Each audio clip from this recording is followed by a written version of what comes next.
All right, everybody, welcome back to the We've All Been There podcast. I am your host, Chad Benson.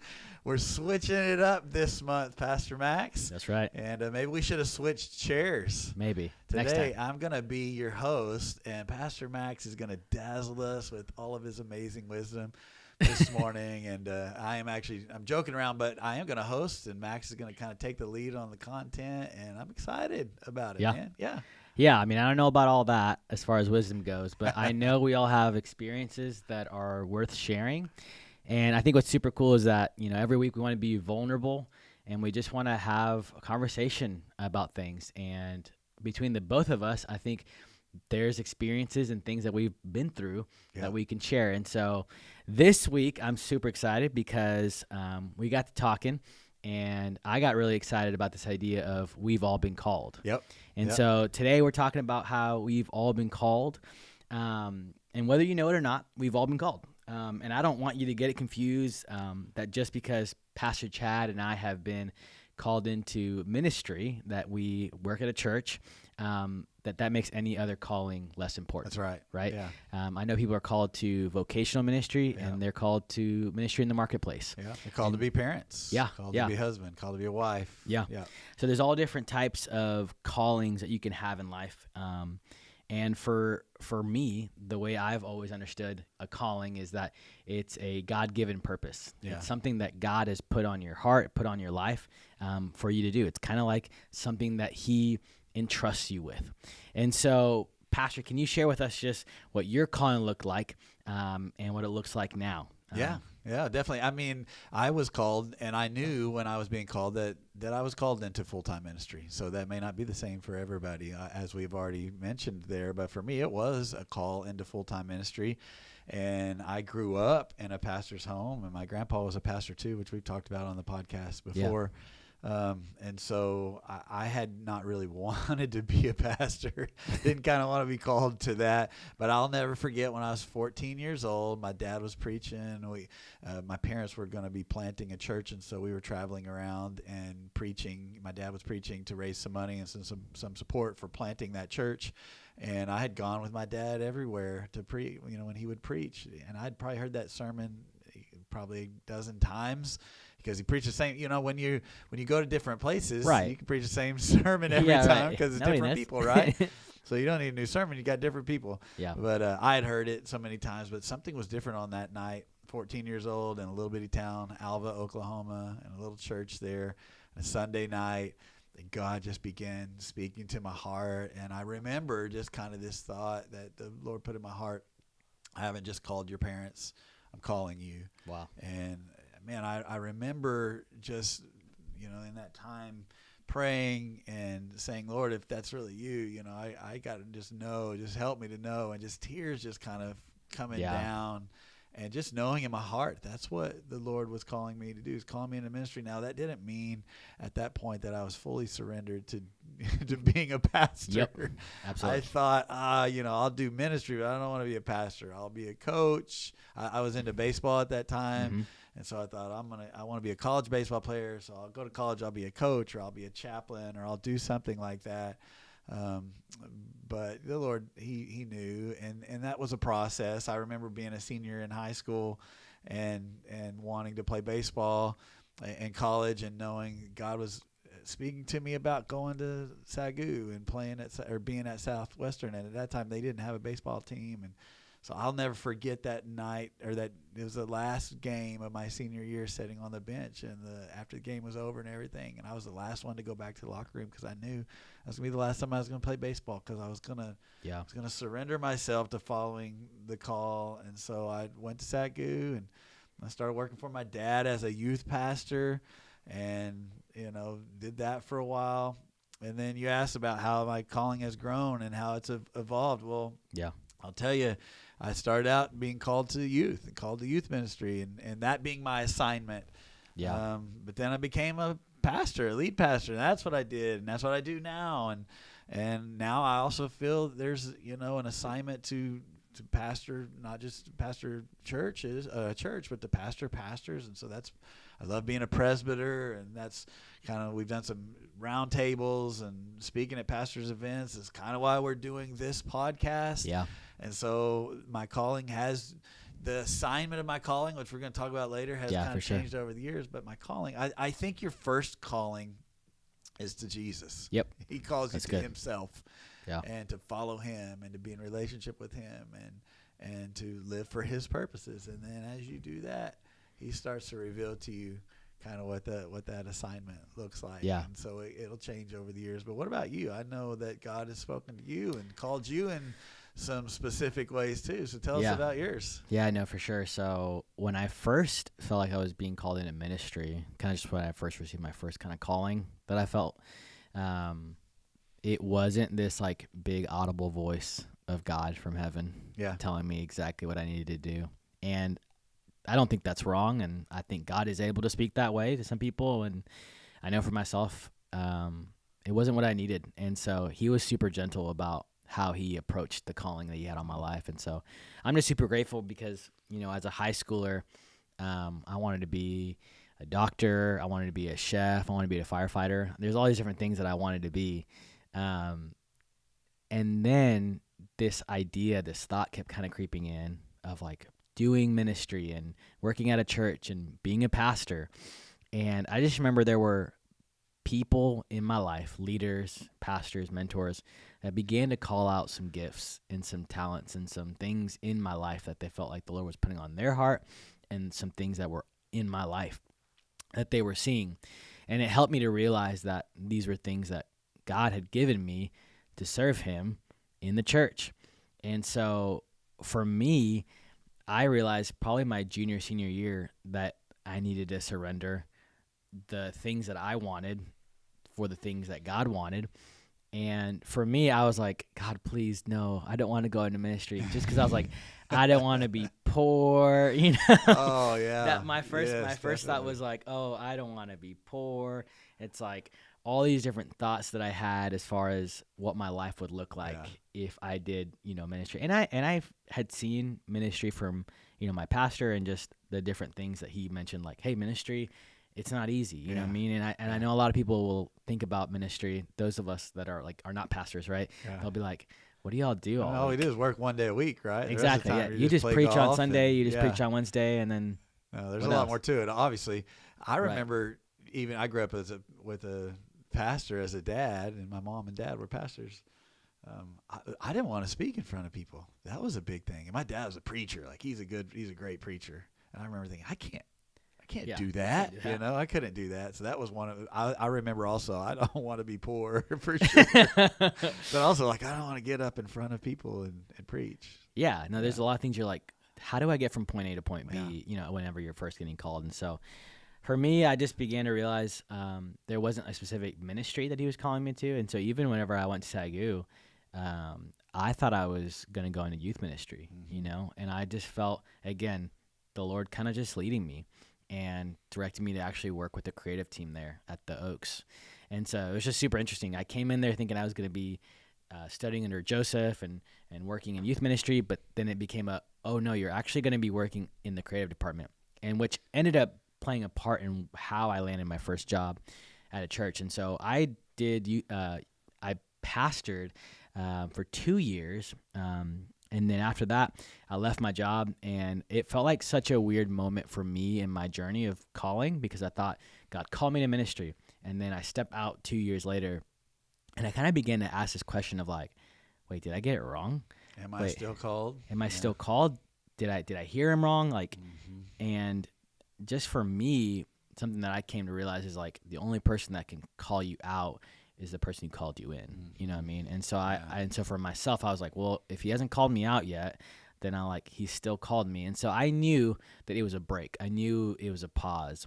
And so for 4 years, I worked at Chick-fil-A, and during that time, I just kept praying this prayer. I kept praying, and it's something that I felt like the Lord put on my heart, kind of led me to the story of just Moses and the burning bush. Yeah. And so I just kept praying, God, what's my burning bush? God, what's my burning bush? And for 4 years, I just prayed that prayer. And it wasn't like I was in the prayer closet every single day for 2 hours. burning bush, burning bush, burning, kind of doing that thing. No, it was just the cry of your heart, really. Yeah. It was just a consistent thing of like, I know the Lord's put this on my heart, and I'm just going to pray it. And so I would pray it and pray it and pray it. And then 4 years later, out of the blue, I hadn't been networking. I hadn't been looking for a job. I hadn't gone to some youth pastor thing. Like there was no pre thing that nothing happened before. Spencer Speed texted me and asked me the question of, do you want to be in ministry again? Yeah. And it was just like out of nowhere. I hadn't talked to Spencer. Yeah. And I think God knew. He did. Well, here's what's funny, and this is not something we prepared to say, but I was thinking about this as you were talking. You weren't networking. You weren't looking. You weren't asking. Yeah. But we sure were. Yeah, right. And we were praying and asking God for someone to come in. We were looking for a youth pastor. And so I was calling and praying and doing all the things and talking to Spencer and all of that. And so even though you were just saying, God, what's my burning bush, on the other side, God was working.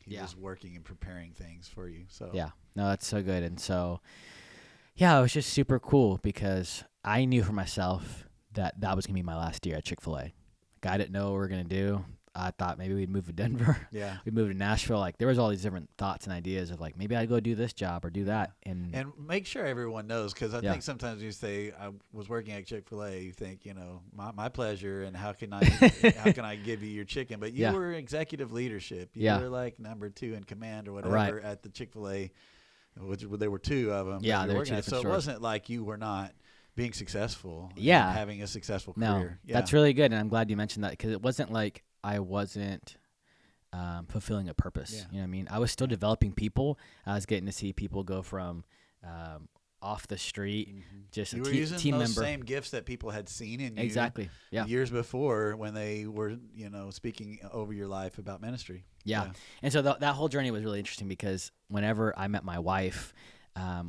we started dating when I was at Chick-fil-A. And so it's funny because she only ever knew Chick-fil-A Max. Yeah. You know what I mean? And she knew I had a calling in my life because I mentioned that, whenever we first started dating, like, hey, I was in ministry. I love ministry. I still feel called to ministry. This might be something we go back into one day. And so it was just a one-day thing, you know what I mean? And then finally we got there, like it was happening. And so that transition was super interesting of like Chick-fil-A Max to Pastor Max, you know what I mean? Yeah. And so we walked that journey together. And I know for myself, and this kind of last piece I'll just mention on it is whenever the interview process started, there was all these different churches that I got to be, kind of interview with and do all the things with. And it came down to 2 churches. It came down to a church in Dallas, and it came to a church here in Burleson, Lifegate. And they were both great churches. Yeah. And I really felt at peace about it. I'd been praying the whole time, and I felt like the Lord had both doors open. And so they didn't feel like I was making a wrong choice if I went there, if I went here. And so then I just began to ask kind of more specifically, like, God, what is my burning bush? Is my burning bush just to go back into ministry? Or is my burning bush to work at a specific church or do a specific thing, be around a certain people? And I remember I visited both youth groups. I visited the one in Dallas first, and then I visited this one here. And that night that I came and visited, you were with me. Yeah. And I don't know if this is on purpose. I don't know if he plotted this. I had no idea. It would have been perfect. It would have been perfect. He would have got me. I didn't know you were praying, what's my burning bush? But if I did, I might have set it up. But. So that night, the speaker was talking about the burning bush. And it was just this moment for me, I felt like God was just very clear. He's like, I want you here. Mm-hmm. Like, this is your burning bush. This is the place I've called you to. And so just super cool just to see kind of how, like, God showed up. And this is 2 thoughts here is God is listening to your prayers. And I think when we're willing to ask him specific questions, he shows up. He cares about you, and he gives you the free will to choose, Like, I had a choice. Like, I could have stopped there. Yeah. You know what I mean? Like, God gave me these 2 doors, and I could have walked through them, and I'm sure God would have blessed both of them. I believe so, yeah. But because I kind of went a little bit further, it wasn't like I was like, God, this is wrong and this is right. You know what I mean? I just wanted to do what's best. And so then the other thing I had is God is a better leader than you are a follower, And I just love that idea is that I think sometimes we just we get so worked up. Don't sweat it. Like, God is a better leader than you are a follower. Yeah. if you're really trying to follow God, don't freak out. Don't panic. You know what you have to do to disobey God? You have to run the complete opposite direction. Yeah. And I think of it like a father with a son. I think about it. I have a cousin that comes and visits sometime, and sometimes we'll go to like the grocery store, and I just hold their hand. And the only way that they can get away from me is if they purposefully rip out of my hand and try to go the opposite direction, right? But as far as she's concerned, as long as she's holding on to me, it's fine. Yeah. You know, and so it's this whole idea for us is that when we're following God, like he's going to help us. He's going to nudge us the right direction. And unless we're just so adamant about not following him, he's going to lead us. Yeah. I love that so much. And I really love that thought that you had, that God's a better leader than we are a follower. And it's so true. And it kind of takes some of the pressure off. And I love how specific God was with you on that particular assignment. Yeah. The calling didn't change, but the assignment he got very specific on. This is where I've placed you, and he gave you what you needed to know for sure that this is where God had put you. And I have a theory.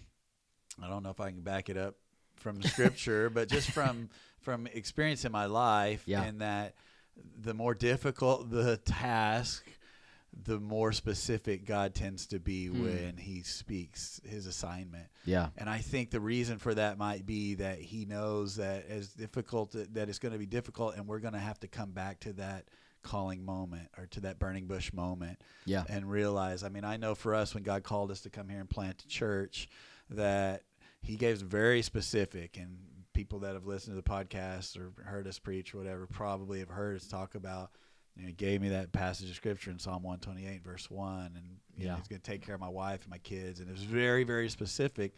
And I think the reason he was so specific in that instance was that he knew that there was going to be a difficult road ahead, and there were going to be times when I would question my call, and I would be able to go back to, but I know things don't look like that they're working out or that they're going to be good, but I could go back specifically and say, but I know on that day God said this, and it was very specific.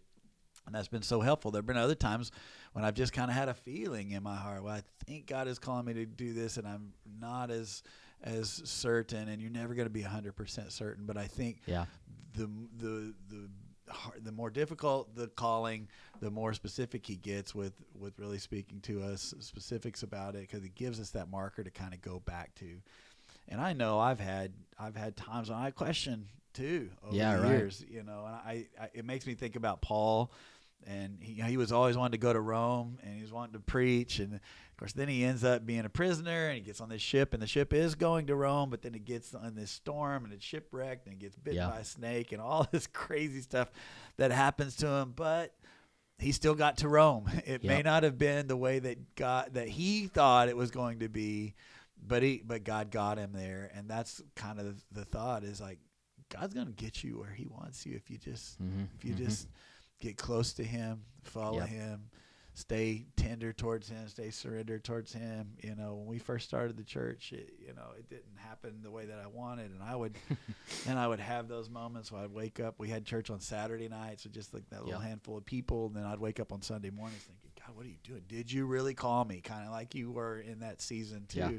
So you have those desert seasons. I can remember early in the church. Church was about 5 years old, and we had a staff member whose spouse had a moral failure with another volunteer in the church, and it was a really difficult deal, very painful, a lot of uncertainty, a lot of relational pain, because they were friends that were involved and they were hurting. And I can remember the only time that I can ever think in my entire 27 or whatever 28 years of full-time ministry that I really just was ready to quit. I was in the middle of that. I remember sitting down. We were getting ready one morning, and just the emotion was all there, sitting down on the side of the bathtub in our master bathroom and just crying and saying, I just don't want to do this anymore. The only time I can remember Amber saying, okay, if you don't want to do it, I'm with you. Yeah. And I think maybe even something about that was like, okay, exactly. All right, now I'm gonna get back to it, but but thinking that, I remember a couple years ago with everything everybody went through in COVID, and we went through it here. Other ministers went through that as well, and so many people that didn't come back to church, and just so much uncertainty and all of that, thinking, it's going to get better. by Christmas, and then it wasn't better by Christmas, Yeah. and everybody's going to be back by Easter, and then everybody wasn't back by Easter, and then 2021 is going to be the year, 2022 is going to be the year, and it just kept dragging out and questioning, and I didn't in that moment. I don't think I questioned my calling, but I questioned myself. Do I have what it takes? And Yep. even now, there are times when I have been experiencing sometimes when you just feel overwhelmed, or you just wonder, as God gives you new assignments and new doors open, Yeah. sometimes you step into those and then you go, oh, was that the right thing? Or am I the right person? And do I have what it takes to do all that? And so, Yeah. man, there's been lots of times, just like you're saying, you question your call. I've definitely questioned mine at times. Yeah. I think what's super cool, just thinking about how the story of Paul, like he's going to do one thing, but God gets a hold of him, right? Yeah. And it just changes his whole life.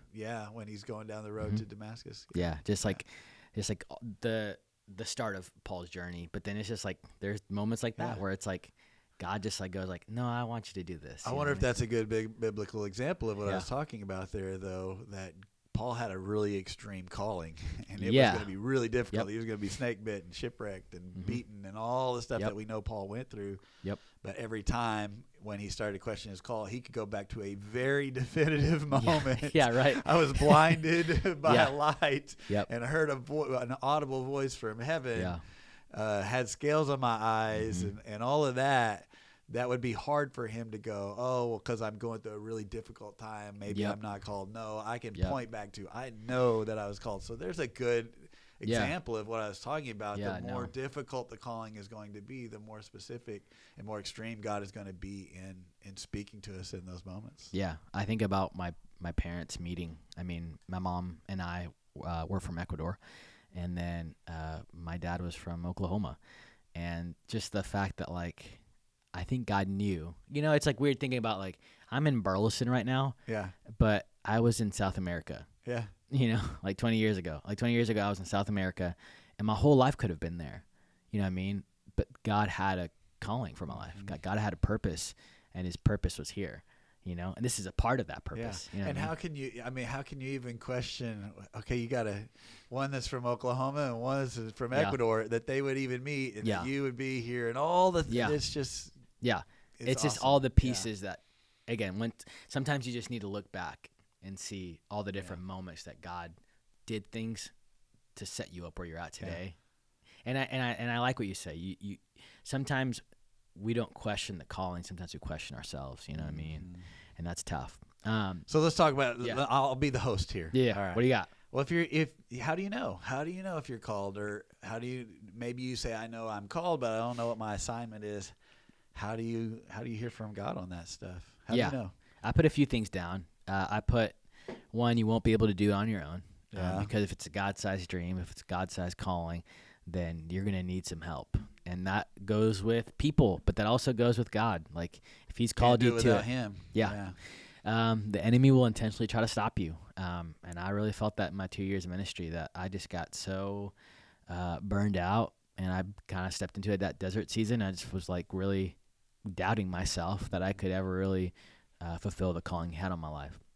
People may not understand it or believe it. I can only imagine certain people that started ministries or started churches and in areas that didn't work before, and people were like, nah, this doesn't work. It's not going to work. And sometimes you just got to believe that God called you to it. It'll keep you up all night. It'll be something you desire and want. You won't have a problem staying late or coming early for it. That's good. I remember when I first started ministry, I want to be the first one there at the church, and I want to be the last one to leave. Yeah. Now, I'm not saying that was a healthy thing, but I was just so... You just had a passion for it. I was like, I love this. I love that God's called me to. I want to accomplish the calling he has for my life. And so if you have any of those pieces, I think those are good signs. Yeah, I think that, especially that last one, is kind of like, if it's something that it's like, I can't not do this. What did Jesus say? I must be about my Father's business. It was like, I can't not do it. I remember my dad telling me when I was growing up and feeling called into ministry and feeling called to be a pastor of some sort. He was a pastor, like I said earlier, and I remember him telling me, if you can do anything else in the world and be happy and fulfilled, then do that. Yeah. But if you can't do anything else in the world, then be a pastor. And I think he was just saying, like, it has to be something that's it's a must. I must do this. I can't not do this. And so I think that's a part of how you understand if you're called. I think if God is speaking to you about something, about doing something, if it's good and if it's not self-serving, it's not to build you or build your kingdom, but to serve others or to serve God, then that's a pretty good way to determine, is this actually God? I was thinking just even about the ways that God speaks. I think about a few ways that God speaks to us. He speaks through his word. He speaks through other people. He speaks through circumstances, and he speaks through our feelings. I think where some people get off sometimes is that they put 90% of the emphasis on feelings and not as much emphasis on his word and situations and other people.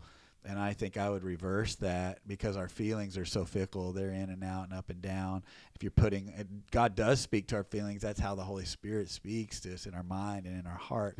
But those are they're more difficult to determine. Is that me? Is that God? Is that just a feeling? I feel one way one day, and another way another day. So many people put the majority of the emphasis on how I'm feeling. Maybe we should put more of the emphasis on what is God saying in his word, and what are other people saying over me, and what are the situations saying. And then, does that match up with what I'm feeling? And not just what I'm feeling in the moment. I think also that you can look at it and go, what is, like, overall over a period of time, how am I feeling? Because I know that there are things I know God is leading me to do. Simon said he's giving me that, one day I really am excited about it, the other day I'm really scared about it, or I don't want to do it at all. But if I were to measure it over a period of weeks or months, the majority would be, yes, I know that this is something that God is leading me to do. Yeah, that's good. All right, if you're listening to this podcast and have been called by God to something specific, that's awesome. If you feel like you haven't, can I tell you that you have? God has called us all to something, even if you've realized it or not. And here's a few things that God has 100% called us to. Mark 16:15-18 says, "Go into all the world, preach the gospel to all creation. Whoever believes and is baptized will be saved, but whoever does not believe will be condemned. And these signs will accompany those who believe. In my name they will drive out demons. They will speak in new tongues. They will pick up snakes with their hands. And when they drink deadly poison, it will not hurt them at all. They will place their hands on sick people and they will get well." Matthew 22:37-38. "You shall love the Lord your God with all your heart, soul, and mind. This is the great and first commandment, and a second is like it. You shall love your neighbor as yourself." Matthew 6:33-34. "Seek first his kingdom and his righteousness, and all these things will be given to you." You got Mark 16:15. "Go into all the world and preach the gospel to all creation." 2 Timothy 1:10. "He has saved us and called us to a holy life." 1 Corinthians 7:17. "Nevertheless, each person should live as a believer in whatever situation the Lord has assigned to them, just as God has called them." Your assignment may change, but your calling won't. That's good. And you kind of mentioned this earlier, but your assignment will change, but your calling won't. I was a creative pastor when I first started, did that for 45 days. And then I became a kids pastor. I did that for about 6 months, and then I became the youth pastor. And so my assignment changed, but I knew that I wasn't called to a job. I was called to that church. I was called to that community. I was called to love and serve people and pastor them. And so even though my title was different, my calling stayed the same. Yeah, I think it's important that we were talking about this as we were kind of prepping for the podcast, that we hold tightly to the calling and hold loosely to the assignment. I think sometimes we can fall in love with the assignment, but we first of all need to just fall in love with Jesus. And he is our first calling, to follow after him and to be obedient to him. And so we're holding tightly to that calling, that God, I'm doing whatever you want me to do. But I'm holding loosely to the assignment of I'm a creative pastor, I'm a youth pastor, I'm a worship pastor, I'm a lead pastor, I'm a presbyter, I'm a whatever. That's an assignment that is a part of the calling, but the overall calling is that I'm going to use my life to serve Jesus. I'm called to him. So I think that's important. Yeah, and I think when we contemplate what God is calling us to do with our lives, we just have to be humble. Like, we just have to humble ourselves and follow the direction and the leading that he gives us. We got to respond to his call and depend on him to complete his purposes and his mission through our obedience. And I think there's this idea that longevity is the win, that longevity is the measure of success.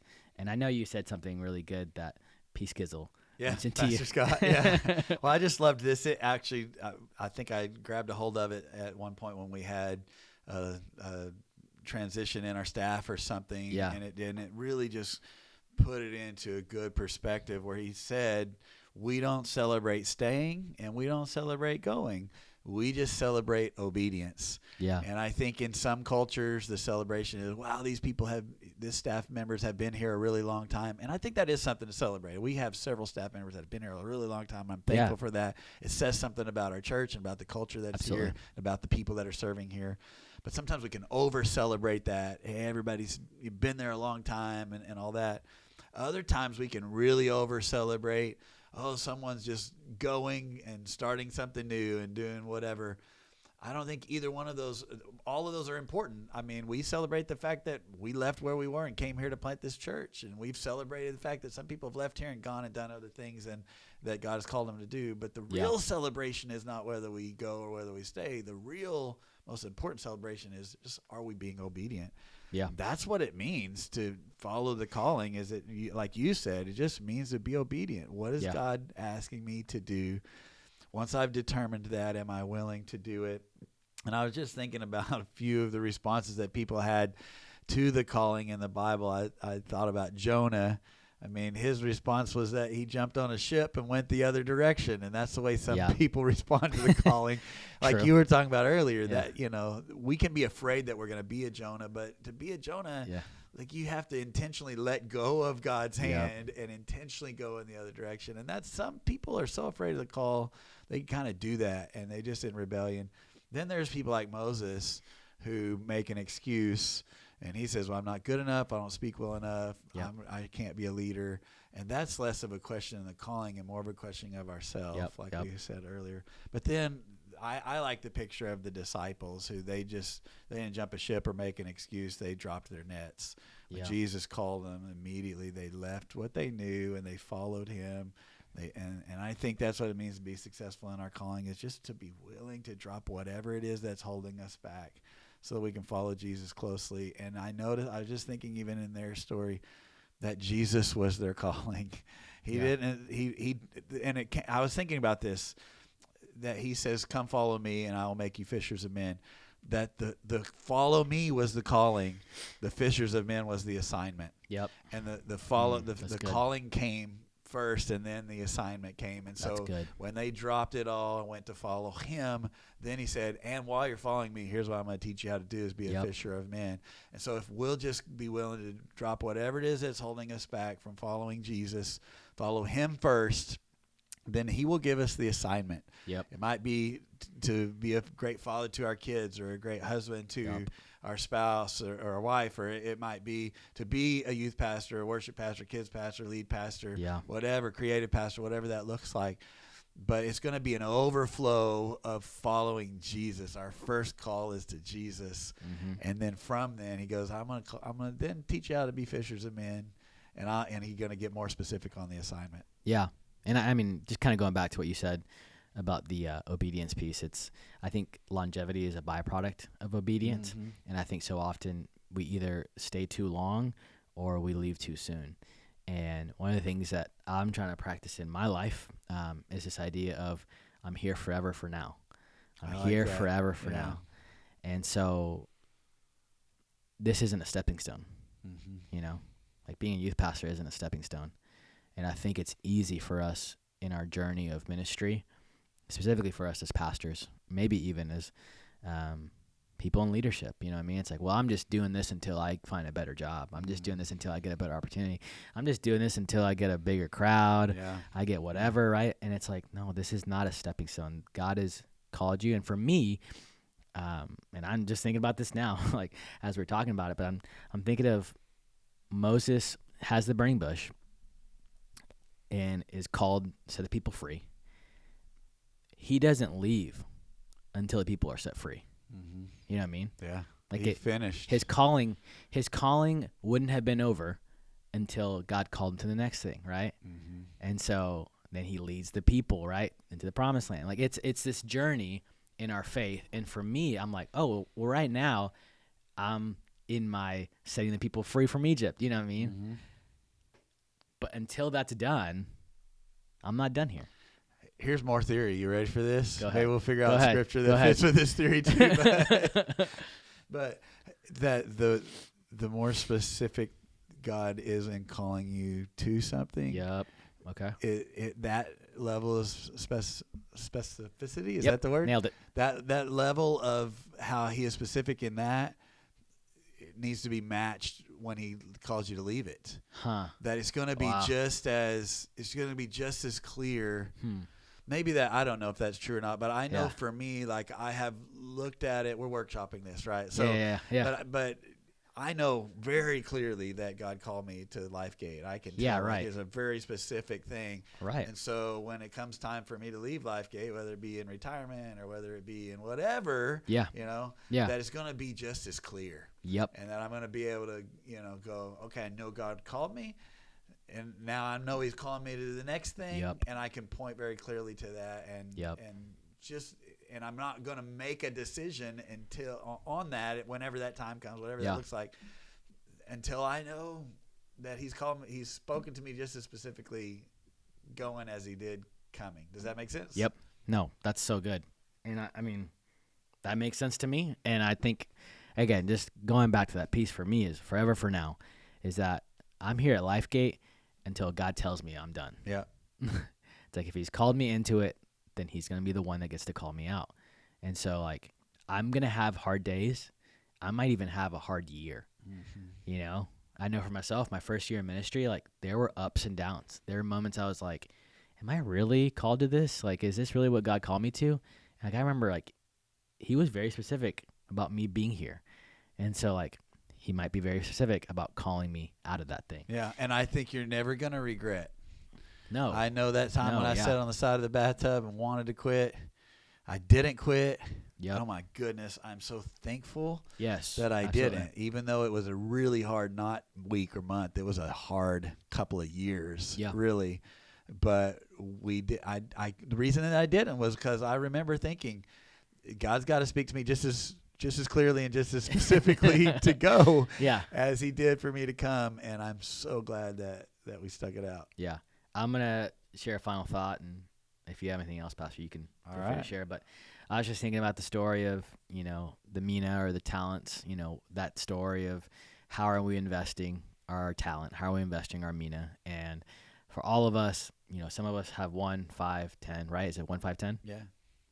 Is it 1, 3? No, it's 1, 2, and 5. Oh, 1, 2, and 5. That's what it is. Okay. So it's had 1, did nothing. 2 turned into 4. That's right. 5 turned into 10. There you go. And so this whole idea of whatever God has put in your hands, gifts, talents, all the different things, he's given you those things so that you can accomplish the calling, the purpose that he's put on your life. And so just really quick, just for anybody, whatever you have, it may not look like the person next door. It may not look like the person in the next city, right? There may be a church that's bigger than you down the road or smaller than you down the road. God has given them their specific talent, their specific mina, and their job is to invest it based on the proportion of what they've been given. Yeah. You know what I mean? And so no one's comparing. God's not looking at one church versus another and going, oh, well, they got this many people. They raised this much money. They, saved this many people. He's going to go, I gave them these resources, these things. What will they do with it? You know what I mean? Yeah, you're going to get me started because this is my favorite parable in the Bible. And so I know it's time to wrap up. But you do notice that the guy who had 2 and turned it into 4 got the exact same commendation as the guy who had 5 and turned it into 10. That's exactly right. It wasn't about 10 or 4. It was about doing what you could with what he entrusted to you, being faithful to that. So that's the standard. Yeah. When you look at that, the standard was double. So what if we were to say whatever God has entrusted to me, the goal of my calling is going to be to just work hard to try to double what God has entrusted to me. Yeah. And then you don't stop there. We've talked about that before. You just keep trying to do that and knowing that the master is going to return and we are going to be held accountable. And on that day, we want to be able to hear him say, you did good. Way to go. Yeah. Well done. Good and faithful servant. Yeah. So, last thing I'll say is, if you want to do a little homework, look up how much a talent is worth, and 4 talents versus, oh dang it, 2 talents versus 5 talents. I got it right that time. 2 talents versus 5 talents. That's still a lot of money. Yeah. Like if you look up current day how much a talent Really? is worth, I'll have to check that out. it's worth a lot. I like it. And so, just quick thing that I just thought about is, I think so often we think, oh, I only have 2 talents, but 2 talents is a lot. 2 talents is a lot. It is a lot. God is, even the person that had 1 talent, that was a lot. Let's be real. There's not a lot of 5 talent people. Yeah. You know. Yeah. So, and he gave to them each according to their ability. Mm. And so God knows. Wow. Yeah. You know, and he gives to us according to the abilities that he has given us. And so there's so much in that. Maybe we'll do a whole podcast on that. Yeah. But and this has been good. Thank you, Yeah. Max, for sharing your Thank you, Pastor. story of your calling and how God is working in that. And I love your passion for that. And great job on putting all this together and this content for today. And everyone that's joined us, we're so thankful that you join us each month. We'll be back again next month. We would love if you would like and subscribe and comment and share these with your friends. Give us a review. Do all that stuff so that a few more people can check out the We've All Been There podcast. And we can't wait to see you next month.